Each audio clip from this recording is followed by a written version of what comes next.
शहर में ईद से पहले बाजार में रौनक, लेकिन महंगी हुई सेवइयां, वैश्विक तनाव का असर।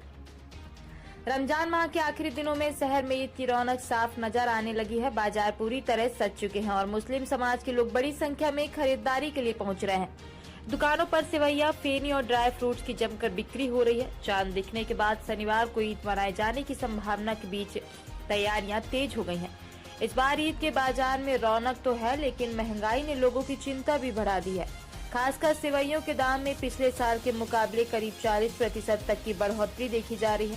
व्यापारियों का कहना है कि इस बार कीमतों में बढ़ोतरी के पीछे अंतर्राष्ट्रीय हालात भी बड़ी वजह है। व्यापारियों के अनुसार ईरान और अमेरिका के बीच बढ़ते तनाव का असर अब स्थानीय बाजारों तक पहुंच रहा है।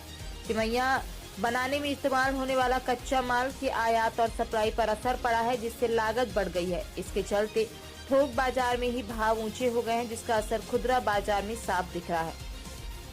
आज 20 मार्च शाम 5:30 बजे नारायण टॉकी चौक के पास दुकान संचालित कर रहे अकील खान ने बताया है कि इस साल सेवइयों की कीमत 100 से 200 रुपए किलो तक पहुंच गई है। वहीं फेनी, जो पिछले साल 120 रुपए किलो थी, इस बार 150 रुपए किलो में बिक रही है।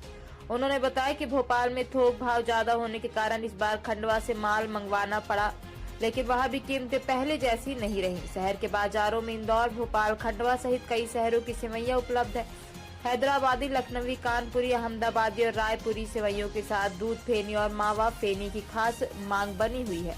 इसके अलावा रंग बिरंगी सेवइयां, केसरी, हरी, गुलाबी और ऑरेंज भी ग्राहकों को आकर्षित कर रही हैं। सेवइयों के साथ ही बादाम, काजू, किशमिश, नारियल, छुआरा और चिरौंजी जैसे ड्राई फ्रूट्स की बिक्री भी बढ़ गई है। अनुमान है कि जिले में हर साल करीब 100 से 125 क्विंटल सेवइयों की खपत होती है, जिसमें ज्यादातर लोग रेडीमेड सेवइयां खरीदना पसंद करते हैं। व्यापारियों का कहना है कि सेवई साल भर बनाई जा सकती है, लेकिन ईद की सेवई का स्वाद और महत्व अलग होता है। वही वजह है कि महंगाई के बावजूद बाजार में खरीदारों की भीड़ कम नहीं हो रही। इस बार ईद का बाजार उत्साह और उमंग से भरा है, लेकिन अंतर्राष्ट्रीय हालातों का असर आम लोगों की थाली तक पहुंच चुका है। फिर भी त्योहार की खुशी के आगे महंगाई भी फीकी पड़ती नजर आ रही है।